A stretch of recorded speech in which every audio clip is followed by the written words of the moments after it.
Sofía Oyarzún, Elvin Clase Amaro Contigo,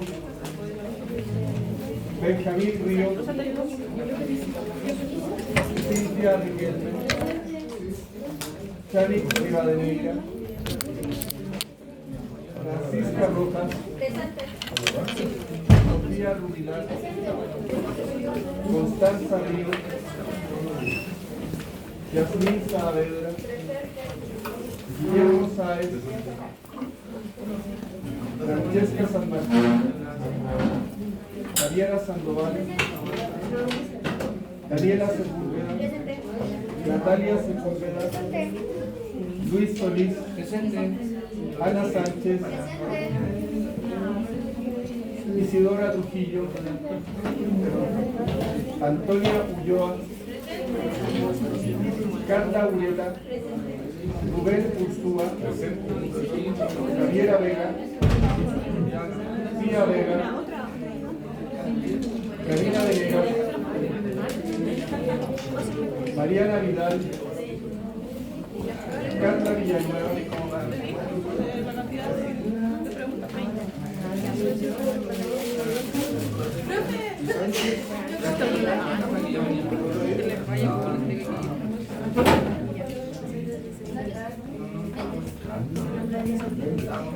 Oliver, o sea, Gorte.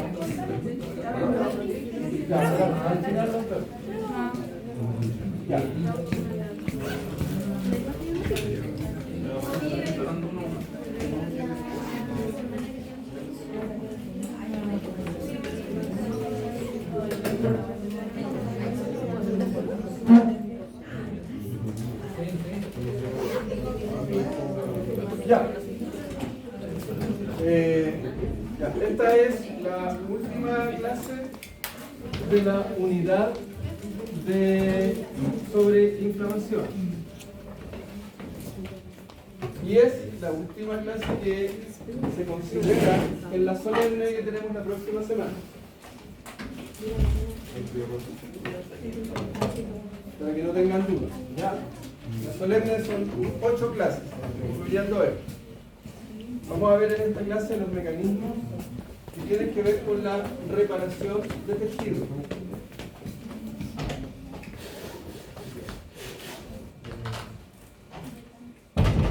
Yo ya les había adelantado que reparación se puede hacer en base a 2 mecanismos. Regeneración o cicatrización.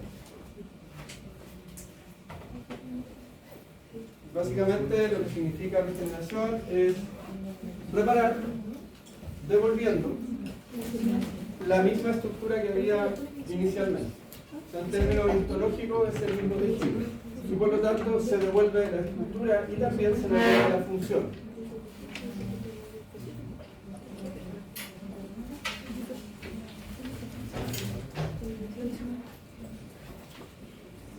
Y en el caso de la cicatrización, la reparación ocurre en base a un tejido distinto, que es un tejido conectivo que puede ser más o menos fibroso. Y en ese caso, se devuelve la estructura, pero no se devuelve la función. ¿Ya? Eso es lo fundamental. Entonces vamos a definir estos conceptos, regeneración y cicatrización. Vamos a ver una clasificación. Vamos a ver una clasificación de los tejidos de acuerdo al potencial regenerativo que tengan. Vamos a ver los mecanismos de estos dos procesos. Vamos a ver que la cicatrización puede presentar distintos tipos y finalmente vamos a ver algunas anomalías en el proceso de reparación.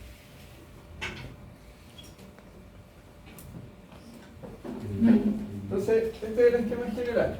La reparación es un mecanismo en el cual se devuelve estructura de un tejido dañado y que puede ser regeneración cuando se repone el tejido original y por lo tanto se devuelve también la función, o cicatrización donde ocurre un fenómeno que se llama la fibrosis. la reposición por tejido conjuntivo o conectivo fibroso. Y ahí lo que ocurre es un mecanismo que se denomina la organización. Y esto es una estructuración en el espacio de este tejido conectivo fibroso.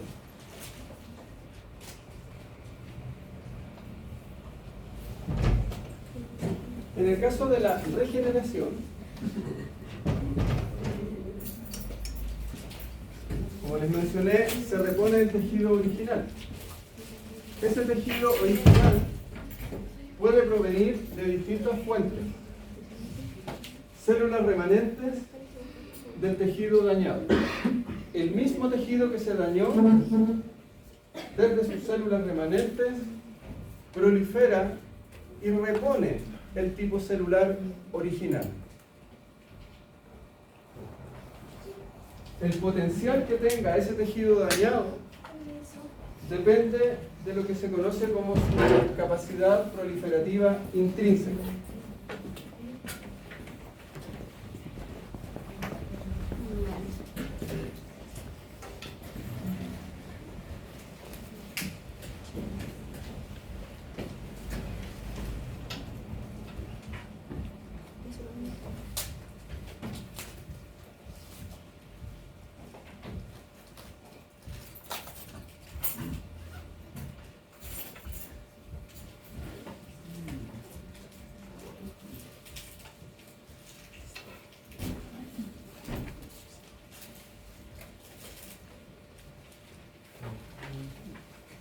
Entonces, para que se hagan una idea de lo que yo me refiero cuando hablo de la capacidad proliferativa intrínseca, tengo que analizar este esquema que tiene que ver con la diferenciación celular.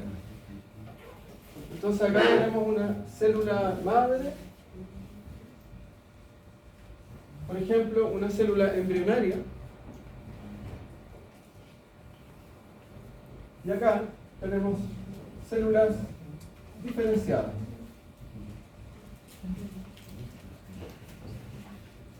¿Qué caracteriza a una célula madre que está completamente indiferenciada?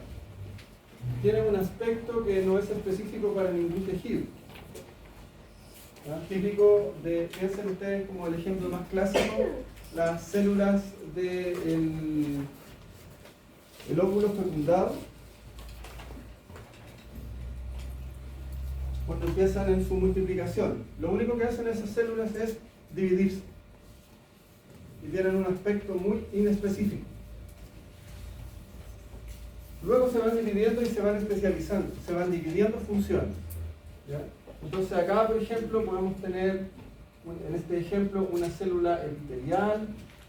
Acá podemos tener una célula del sistema nervioso central, una neurona. Aquí podemos tener un fibroblasto. Por acá podemos tener un hepatocito, un odontoblasto, etcétera, etcétera. Entonces se asume que el potencial de proliferación, esto significa dividirse y multiplicarse, acá es altísimo, en el caso de una célula embrionaria. Y en el caso de la célula completamente diferenciada, el potencial de proliferación es variable. En algunos casos, ese potencial de proliferación se conserva. El ejemplo clásico de esto son los tejidos que están en permanente renovación, como por ejemplo los epitelios. Los epitelios están en permanente renovación. De hecho, vimos que la apoptosis es fisiológica en estos casos. Y hay proliferación a partir de las células del mismo tejido cuando hay un daño. ¿Ya? Sin embargo, hay otros tipos celulares, como por ejemplo células del sistema nervioso central, que tienen un bajo potencial proliferativo. ¿Ya? ¿Qué otras células tienen un bajo potencial proliferativo conocidas por nosotros, los odontoblastos? Acuérdense lo que ocurre cuando estamos hablando de la aparición de la dentina terciaria de tipo reparativa. No hay reposición de odontoblastos maduros, sino que hay reposición de una célula que se parece al odontoblasto. Ahí tenemos un buen ejemplo. Entonces, volviendo a la diapositiva. La regeneración puede provenir de tres fuentes distintas. La primera fuente, el mismo tejido, células remanentes del mismo tejido. También tenemos reposición de vasculatura. Y ahí hablamos del proceso de angiogénesis, creación de nuevos vasos sanguíneos. Y también cuando hablamos de reposición de matriz extracelular, y eso ocurre en base a la proliferación de los fibroblastos. Los fibroblastos y las células de los vasos sanguíneos tienen potencial proliferativo. ¿Ya?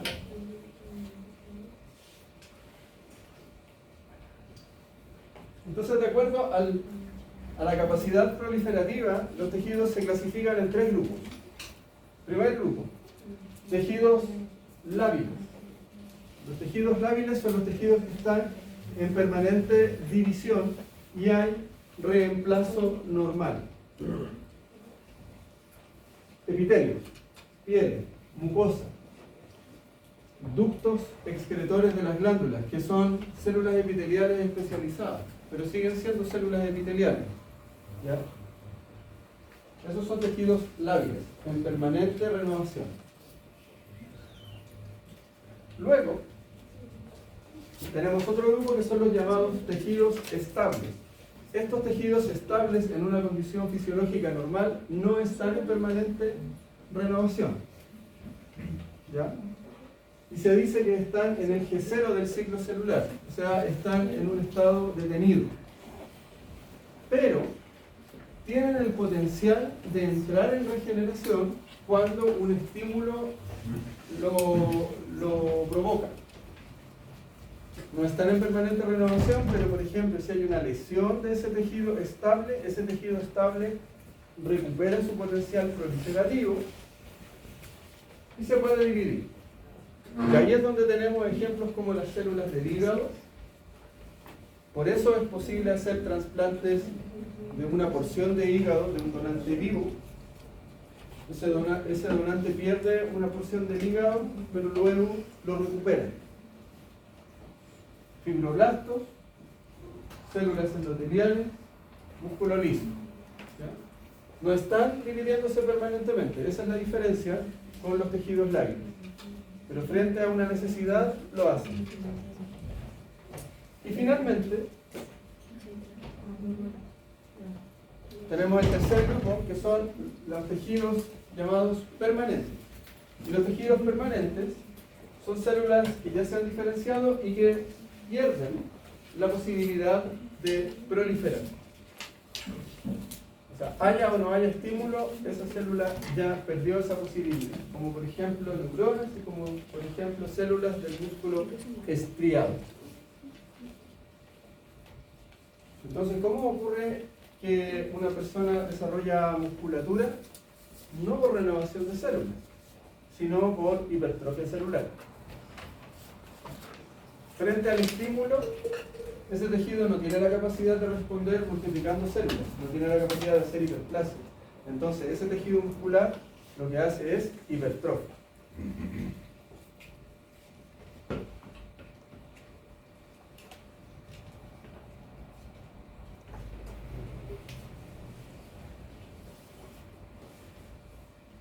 Ahora, independiente de esta clasificación que yo les doy, si eventualmente nos encontramos con un daño tisular muy profundo, muy extenso, muy severo, da lo mismo el tejido en el cual estemos haciendo el análisis, va a haber un proceso reparativo que va a combinar regeneración incompleta con cicatrización. Por eso nosotros, yo creo que todos nosotros tenemos una que otra cicatriz en la piel, porque a pesar de que es un tejido lábil que tiene este potencial regenerativo, cuando nos hemos visto expuestos a lesiones un poco más severas, un poco más profundas, vemos que aparece una cicatriz. ¿Ya? En el caso de tejidos lábiles, las células dañadas son reemplazadas por las células que quedan, pero también hay un estímulo al tejido conjuntivo a proliferar y por eso aparece la cicatriz. Y ahí la diferencia tiene que ver con si la basal está intacta o no. Entonces ahí aparece otro concepto que yo les había mencionado, la diferencia entre erosión y úlcera. Cuando hablábamos de erosión, se lesionaba solo el epitelio, no se comprometía la basal. Entonces uno puede esperar que a partir de una erosión tengamos una regeneración del epitelio. Sin embargo, si tenemos una ulceración, llegamos al tejido conjuntivo. Eso significa que se traspasó la basal. Y al traspasarse la basal, ocurre una combinación de regeneración incompleta con cicatrización. Y en el caso de los tejidos estables,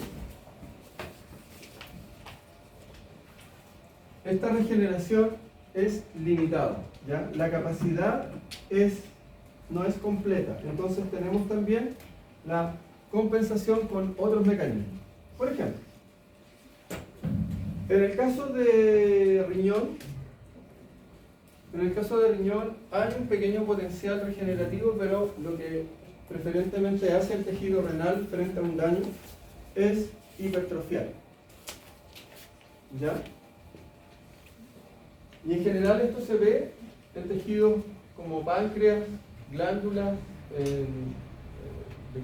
glándulas de secreción endocrina, ¿ya? Pulmón, y la excepción a esto es el hígado, como se los había mencionado.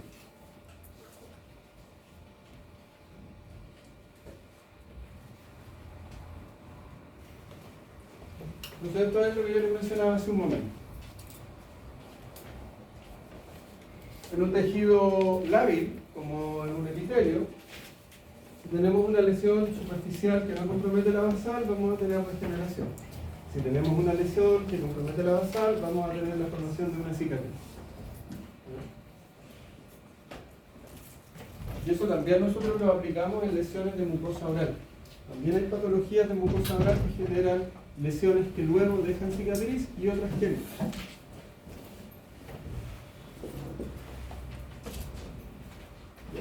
Veamos este ejemplo. Este es un buen ejemplo de regeneración, que es lo que ocurre a nivel del hígado. Los mecanismos que explican la regeneración hepática son dos. La proliferación a partir de hepatocitos remanentes que salen de G0 y entran en el ciclo celular. Y la repoblación a partir de células progenitoras que se encuentran localizadas en el tejido.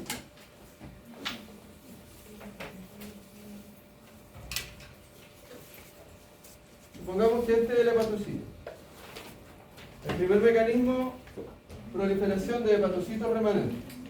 El segundo mecanismo, proliferación de células progenitoras. ¿Cuál sería la célula progenitora en este esquema? Esta que está aquí. Entonces esa se diferencia a hepatocito.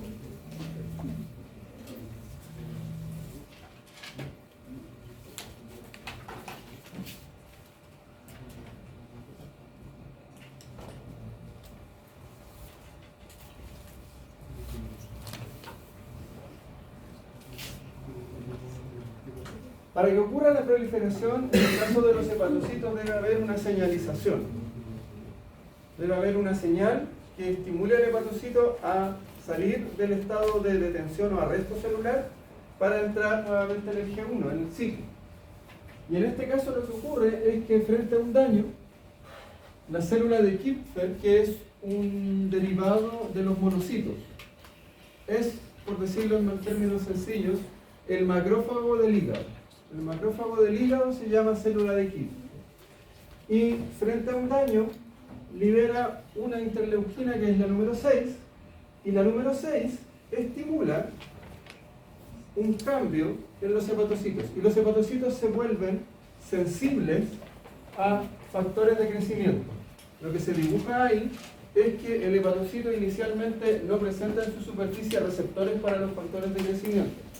Y luego del estímulo por interleuquina 6, cambia el esquema de transcripción y traducción adentro del hepatocito Eso genera que se fabriquen receptores, los receptores aparecen en superficie y la célula puede responder a estos estímulos de factores de transcripción, de factores de crecimiento.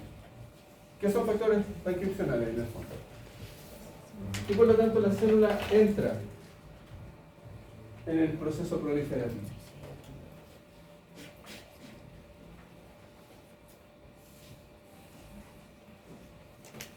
Y el segundo mecanismo, que tiene que ver con las células progenitoras, aquí hay un dibujo de la estructuración del tejido hepático y tenemos que hay una línea de diferenciación de las células hepáticas.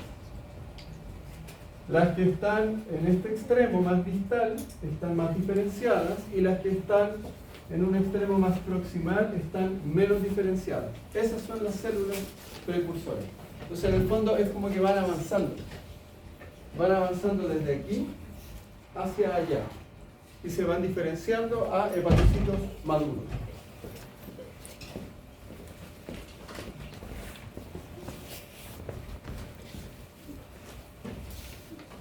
Eso es un buen ejemplo de regeneración. Ahora les voy a hablar de cicatrización. ¿Ya?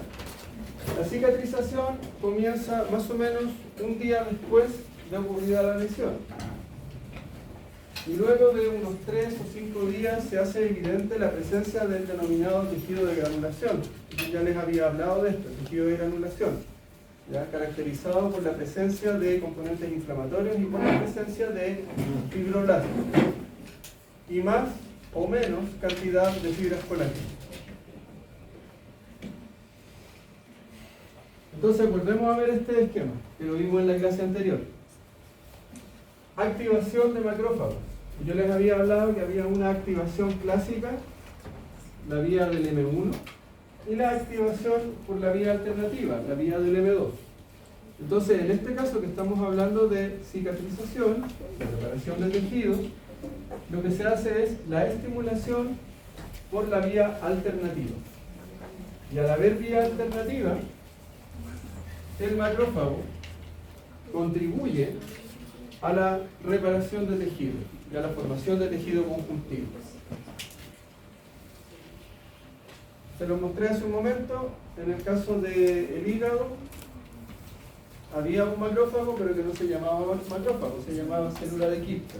Entonces, pueden hacer ustedes el paralelo con eso.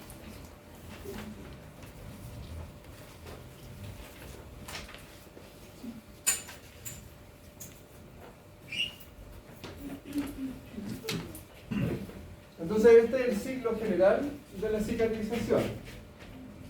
El tejido está normal.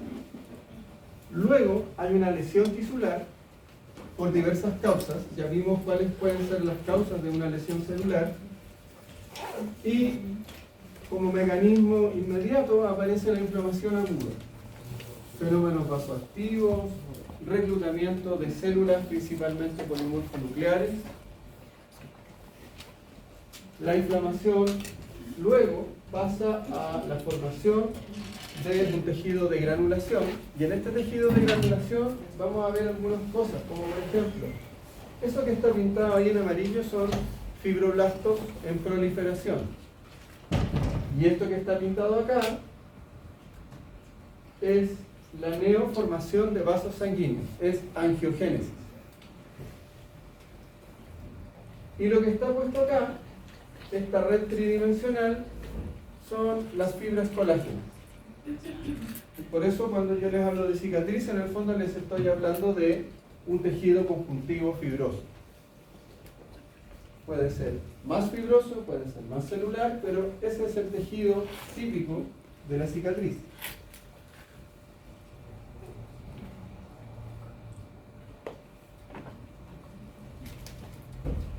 Entonces hay que considerar, primero, angiogenia. Se forman nuevos vasos sanguíneos.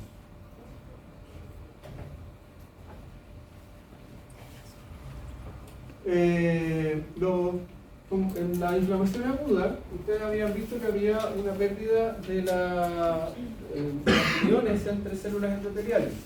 O sea, aumentaba la permeabilidad. A partir de esas rupturas en la continuidad de los vasos sanguíneos y por la respuesta de factores de crecimiento, se incrementa el crecimiento celular a partir de esas rupturas. El tejido de granulación que se forma va a depender de la magnitud de la lesión. Proliferan fibroblastos y se forma un depósito de inicialmente tejido conjuntivo laxo, que tiene poco colágeno, ¿ya? Y que se mezcla con células inflamatorias y que se mezcla con estos nuevos vasos sanguíneos. Y luego, en la remodelación de este tejido conjuntivo, disminuyen los componentes inflamatorios y aumentan los componentes del tejido conjuntivo fibroso. ¿De qué va a depender el resultado final y la progresión de esto? De la magnitud de la lesión, y también va a depender de la capacidad de respuesta que tiene el organismo.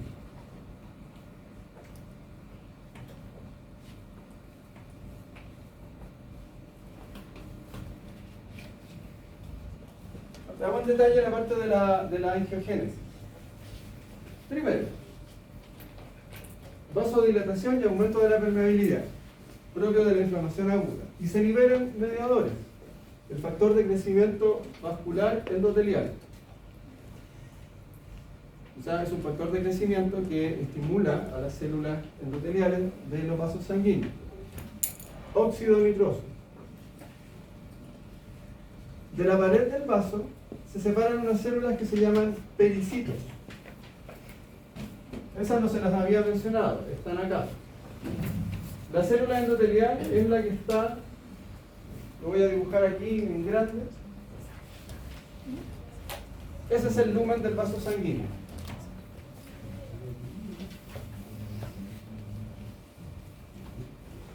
Estas de acá son células endoteliales. Como es un epitelio, tiene una basal. ¿Dónde está la basal? Aquí.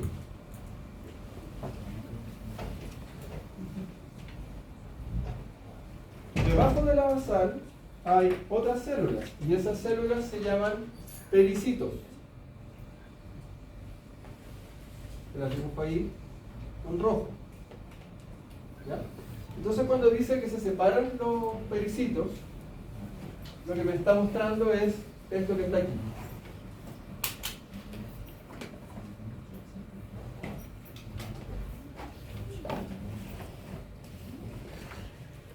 Se rompe la integridad de la basal, se separan los pericitos y aparece un brote.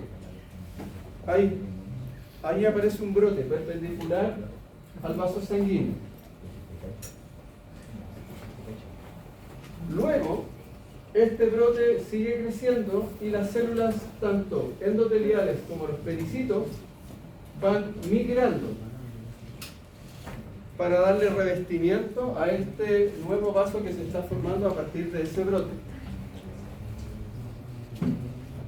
Allí participa el factor de crecimiento vascular endotelial y el factor de crecimiento fibroblástico.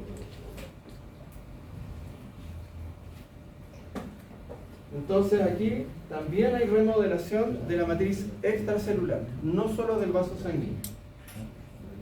Y finalmente, proliferan las células endoteliales para establecer la consolidación de ese nuevo vaso sanguíneo.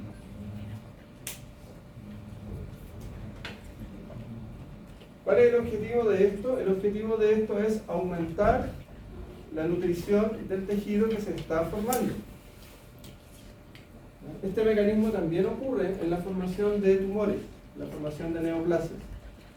De hecho, uno de los mecanismos, una de las estrategias que se utilizan para combatir la formación de neoplasias es utilizar fármacos que disminuyan la nueva formación de vasos sanguíneos.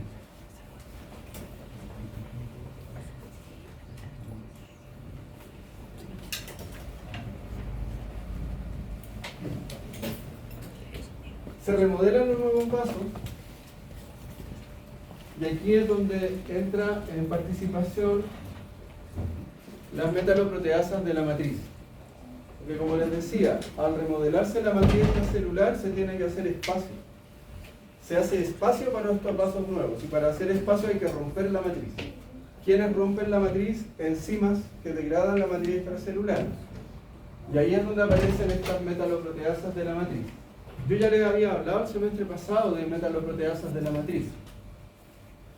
Son proteasas que degradan matriz extracelular y que utilizan como cofactor un átomo metálico. Por eso se llaman metaloproteasas. ¿Ya? Las células, los pericitos, ¿ya? Son atraídas hacia el lugar por estos factores de crecimiento y luego, una vez que se formó el nuevo vaso, aparecen mecanismos regulatorios que van en contra. Y estos mecanismos lo que hacen es inhibir la proliferación. O sea, se detiene el proceso.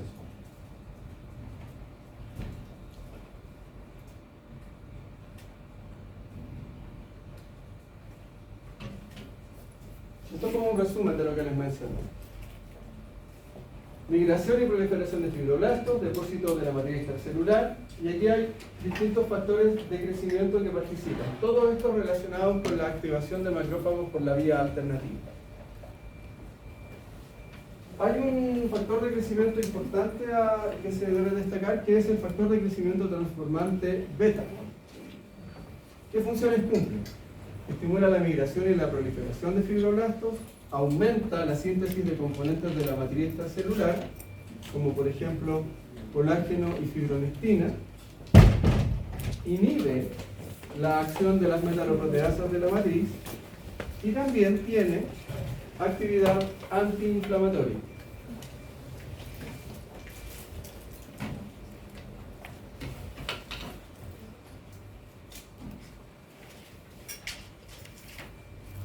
Y en la maduración del tejido conjuntivo, el proceso tiende a detenerse.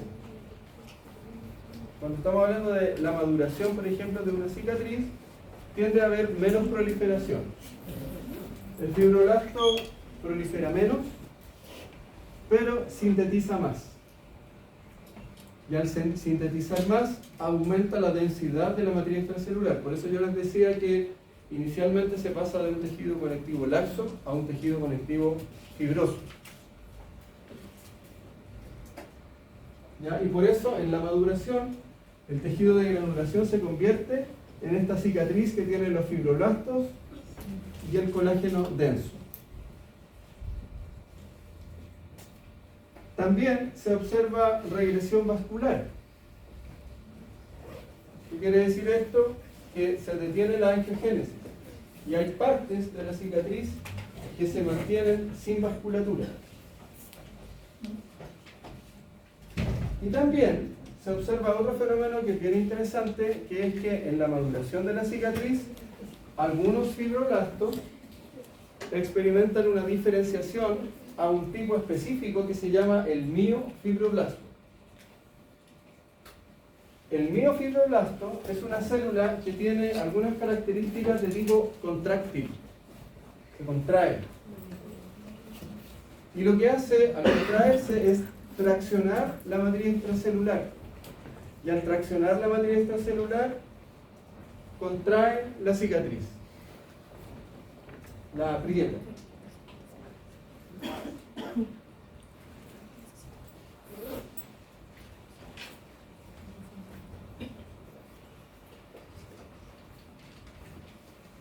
Entonces un fibroblasto se puede diferenciar a un miofibroblasto que básicamente lo que hace es acumular en su interior una gran cantidad de componentes del citoesqueleto que son las llamadas fibras de estrés. ¿Recuerdan que yo les he mencionado que las células establecen comunicación con la matriz extracelular física porque tienen receptores en la superficie? Estos receptores superficiales se anclan a la matriz extracelular y se conectan a las fibras de estrés. Entonces, cuando se contraen estas fibras dentro de la célula, la conexión externa con la matriz extracelular también contrae la matriz extracelular. Entonces, si tenemos un tejido con una gran cantidad de miofibroblastos y estos se contraen, todo el tejido va a disminuir su volumen.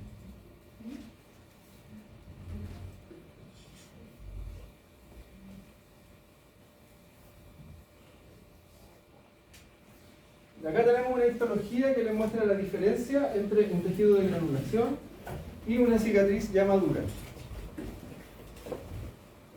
Los que lo ven de allá atrás, ¿qué me pueden decir de esto? ¿Cuál es la principal diferencia que ven? Lo primero que ven, no le pongan nombre, solo díganme diferencia entre las fotos. El color, ya. ¿Cuál se ve? ¿Qué color es el que cambia? ¿Cuál de los colores que se ven en estas imágenes es el que principalmente se ve distinto? El azul. Ya. Esto que está teñido de azul es colágeno. ¿Ya? Es una tinción específica para teñir colágeno. Entonces eso les muestra que inicialmente este tejido conectivo es más bien laxo y luego se detiene la proliferación de fibroblastos y los fibroblastos se vuelven más productores y hacen que la matriz sea cada vez más densa. Tejido conjuntivo laxo, luego tejido conjuntivo fibroso.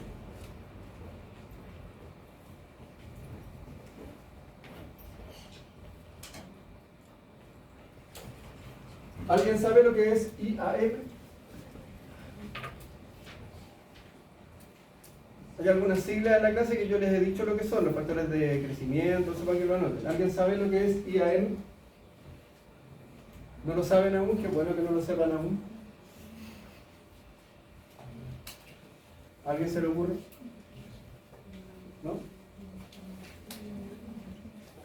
¿Qué tipo de celular es este? Muscular, muy bien. ¿No, ya? ¿Todavía no llegan ahí a él? No es inflamación aguda muscular. La única correcta ahí es el agudo, así que tiene un tercio del puntaje. Y agudo, no es matriz. Tiene que ver con músculo, pero no es músculo, la palabra. No es mioblástico. Es infarto agudo al miocardio. ¿Ya? ¿Qué ocurre con el tejido cardíaco luego de un infarto? ¿Cómo ocurre el infarto? ¿Cómo ocurre el infarto? ¿O qué es un infarto? ¿Cómo definimos un infarto en el corazón?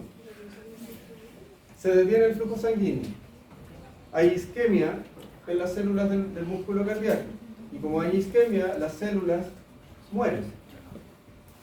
Luego aparece un proceso de reparación que en este caso no es regenerativo, sino que es cicatrización. Entonces lo que estamos observando acá es una cicatriz. Esto que se ve menos denso es tejido conjuntivo, esto es tejido conjuntivo, esto es tejido conjuntivo. Acá en aumento, tejido conjuntivo y acá tejido muscular del corazón. Entonces cuando una persona experimenta un infarto agudo del miocardio, va a perder masa funcional cardíaca. ¿Qué tanta masa pierda? Va a depender de la localización del infarto. Porque el infarto es un bloqueo del flujo de las arterias coronarias. Si está al inicio de las arterias coronarias, una gran área del corazón se va a ver comprometida. Si está al final, en capilares, un área más pequeña. Y cuando el paciente sobrevive a esto, va a tener una cicatrización. Entonces en la práctica va a perder un porcentaje de su tejido cardíaco inicial. Y la evolución y el pronóstico que tenga ese paciente va a depender en gran medida del porcentaje funcional de corazón que le quedó. Y ahí entran otros elementos. Yo les había hablado de que la muerte es un proceso. En el caso de la isquemia es un buen ejemplo. Por eso, cuando una persona presenta un infarto agudo del miocardio, no da lo mismo que lo atiendan a la media hora o que lo atiendan al día siguiente. Porque la cantidad de daño que se acumula aumenta exponencialmente a medida que pasa el tiempo. Entonces el porcentaje de corazón remanente funcional va a ser mucho mayor mientras antes sea atendida esa persona. Por supuesto que les estoy hablando del caso de una persona que tiene un infarto y no fallece en el acto, ¿ya? Pero muchas de las personas que tienen infarto tienen los síntomas del infarto y cuando se identifica esto debe ser atendido idealmente antes de 4 horas, ¿sí? Y ojalá antes de 2. Entonces no hay potencial regenerativo ahí en el corazón. ¿Cuáles son los síntomas clásicos del infarto? Si me pasara a mí, que tengo antecedentes familiares, ¿ustedes serían capaces de reconocerlo y de salvarme la vida, no? ¿No? Adormecimiento. El paciente lo dice, estoy experimentando un infarto. Tal vez yo podría decirlo, que más o menos lo cacho. Los síntomas clásicos, dolor en la zona del pecho, irradiado. ¿Saben lo que es un dolor irradiado? El problema está aquí, pero me duele acá. En odontología existe el dolor irradiado. Problemas de premolares superiores arrojan dolor en premolares inferiores, o viceversa. ¿Ya? Problema en un molar arroja dolor en la oreja, un molar inferior. ¿Ya? Dolor irradiado al lado izquierdo, que puede ser mandíbula, que puede ser hombro, puede ser brazo izquierdo. Ese es como signo clásico, ¿ya? Dolor en la zona anterior del pecho. Dolor que no cede con los cambios de posición. Eso es como lo clásico. Hay otros síntomas que son ya menos específicos. Ya, volvamos a esto. Remodelación del tejido conjuntivo. Metaloproteasas o proteinasas de la matriz.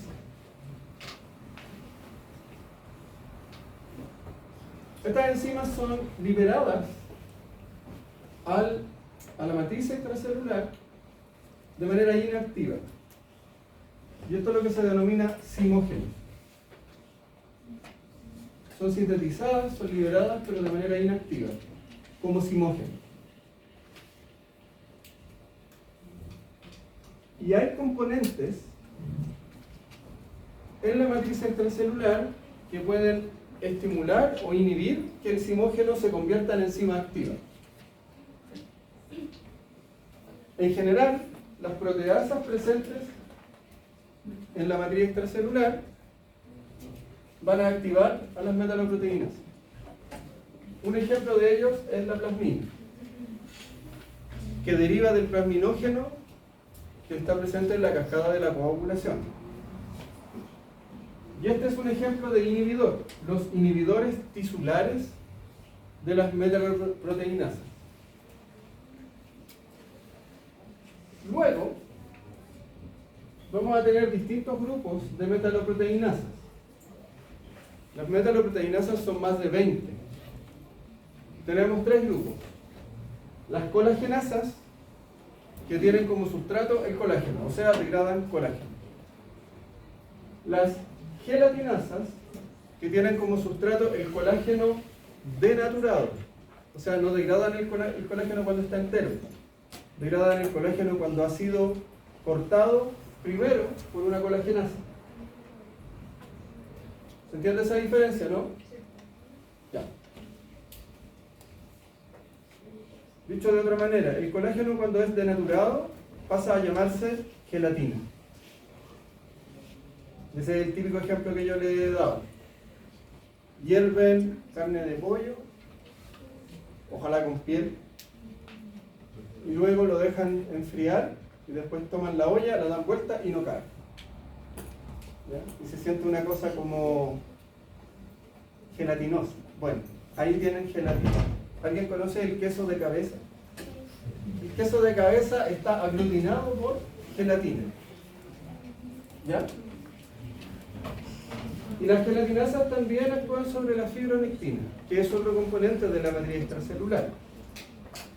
Y luego tenemos otro grupo, que son las denominadas las estromedicinas, que también son parte del grupo de las metaloproteinasas de la matriz, que tienen como sustrato el colágeno desnaturado, la fibronectina y otros componentes de la matriz extracelular como proteoglicanos y laminina.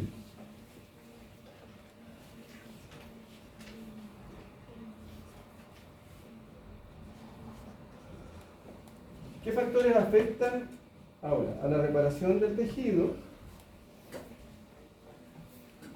El estado nutricional del paciente.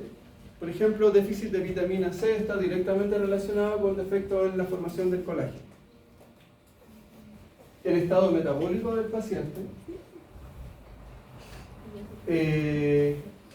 La capacidad de respuesta vascular que tiene este paciente. Si tiene problemas de circulación terminal va a tener peor mecanismo de reparación. El estado hormonal, porque muchas de las hormonas participan como factores estimuladores al metabolismo. El tamaño de la lesión, la localización de la lesión y la disponibilidad de vasos sanguíneos en esa lesión. El potencial inicial de proliferación que tenga el tejido que se dañó. Y factores locales sobre la lesión. Por ejemplo, si la lesión está infectada y está permanentemente infectada, la capacidad de reparación es mucho menor, es mucho más lenta y es de peor calidad. Si el lugar está en presencia de isquemia, también. Si hay fuerzas mecánicas sobre el lugar que está en reparación, también va a haber problemas. ¿Ya? Ejemplo clásico, fractura ósea. ¿Qué es lo que le indican a una persona cuando tiene una fractura ósea? La inmovilizan para favorecerlo. Y lo otro es la presencia de cuerpos extraños, porque la presencia de cuerpos extraños, como lo vimos en la clase anterior, tiene que ver con la formación de tejido de granulación, con una inflamación que se mantiene activa. Y si hay una inflamación activa, la calidad de la reparación también va a ser menor.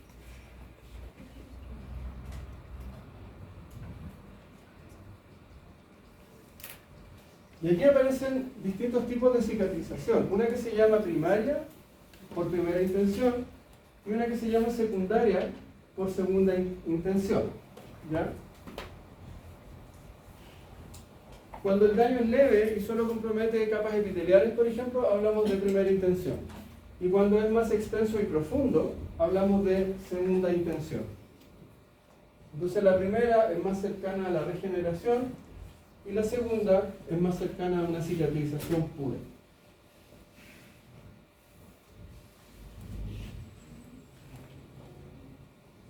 Entonces ahí tenemos primera intención al lado izquierdo.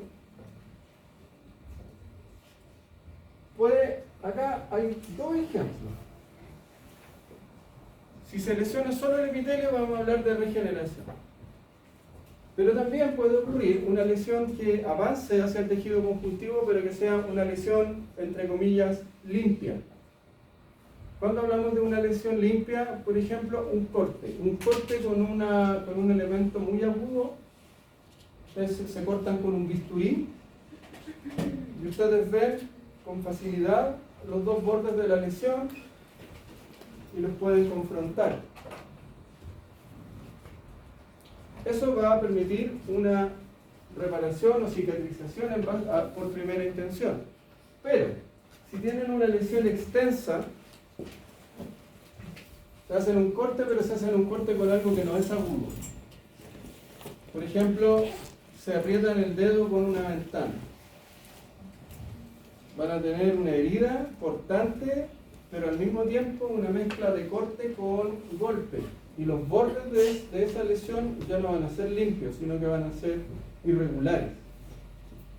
Lo intentan confrontar y no lo logran confrontar. Se pierde tejido. Entonces ahí es donde aparece la formación de una cicatriz. Hay un truco, yo no les voy a decir que lo hagan, pero existe. Hay un truco, por ejemplo, para heridas cortantes muy limpias, Se lo imaginan, ¿no? Un cuchillo muy afilado, un bisturí, un corte limpio, incluso no contaminado, y es confrontar y poner la gotita. Ese truco existe. Yo lo conocí, la primera vez que lo escuché mencionar, se lo escuché mencionar a gente de Argentina. Pero existe. ¿Ya? ¿Para qué? Para favorecer esta unión. Luego se protege y se debe inmovilizar, por supuesto. ¿Ya? Pero si, por ejemplo, tenemos un corte limpio, que se puede confrontar, pero que no se confronta, o por ejemplo, no sé, un corte que uno tiene en esta parte de la mano, y como uno se está metiendo la mano al bolsillo todo el tiempo, al final eso termina siendo segunda intención.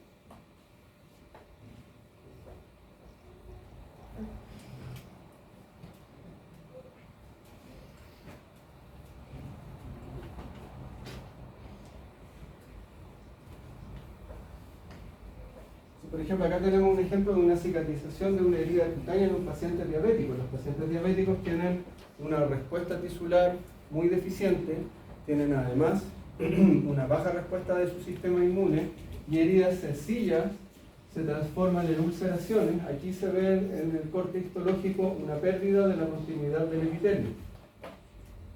¿Ya? Y por lo tanto acá lo que aparece es una cicatrización por segunda intención. Acá se observa la formación de nuevos vasos sanguíneos y acá la aparición de un infiltrado grande de células fibroblásticas y la formación de una cicatriz subepitelial.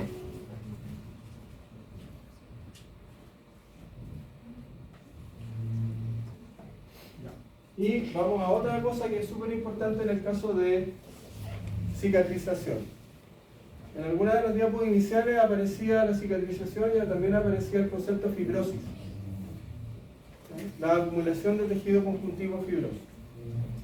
Este es un fenómeno que aparece en varios órganos denominados parenquimatosos, o sea, son órganos que tienen parénquima, que tienen un tejido funcional especializado. Y ahí está la diferencia entre parénquima y estroma, que yo creo que se las dije cuando les hablé de glándulas salivales.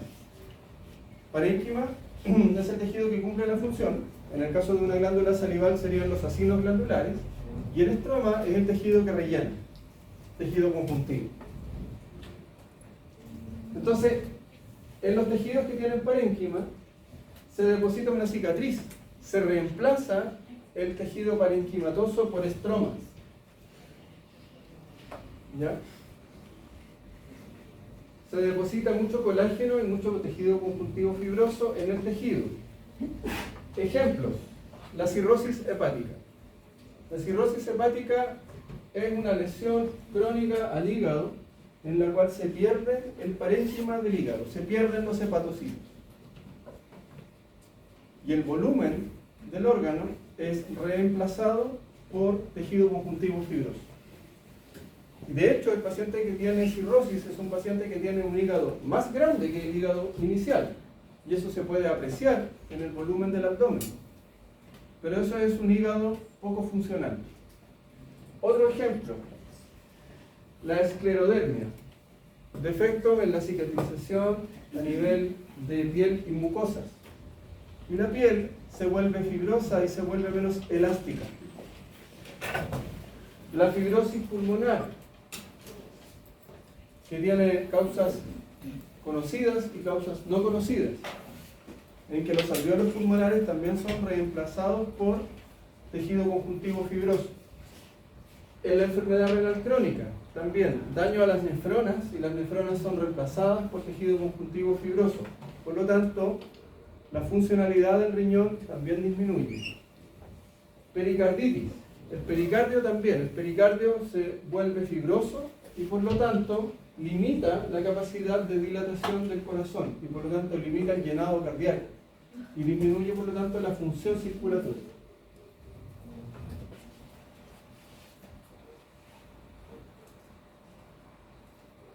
Ese es un corte histológico de cirrosis hepática.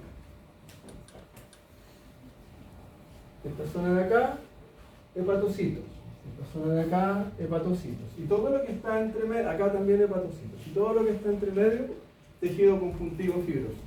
Inicialmente, todo ese campo que se observa ahí era de tejido hepático, pero luego se va perdiendo. ¿Ya? Así es como se ve el 18. Y finalmente, la reparación de tejido es un proceso fisiológico, pero que también puede presentar patología. Que la cicatriz sea deficiente.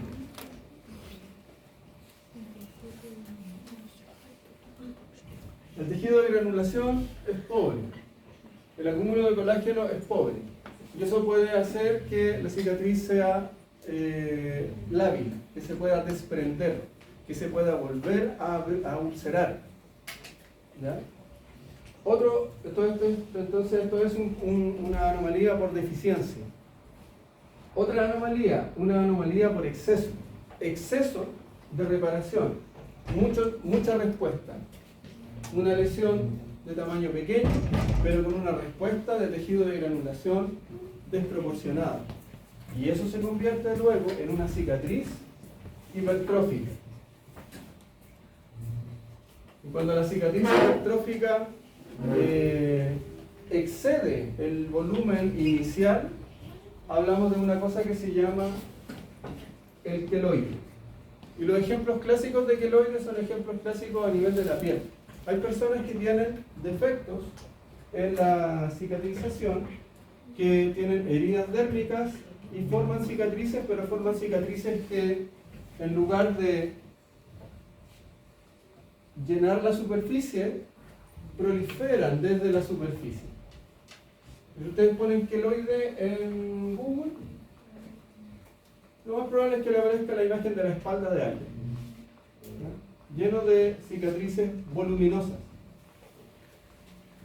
Y el otro problema en la reparación es la contracción, ¿ya?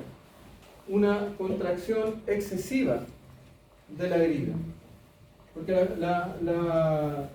quienes tenemos cicatrices y las hemos observado a lo largo de los años, nos hemos dado cuenta que las cicatrices van reduciendo su tamaño. Típica cicatriz de, no sé, apendicitis.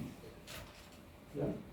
Sin embargo, así como puede haber un exceso de reparación, también puede haber un exceso de contracción. De ahí se forma lo que se denomina una contractura, lo que generalmente se observa como una deformidad de esa cicatriz.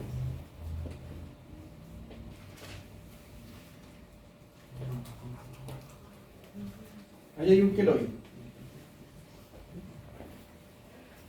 El queloide se ve feo, pero no duele.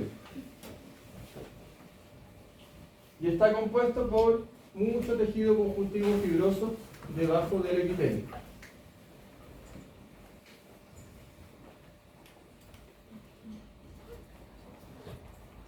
Y eso es todo.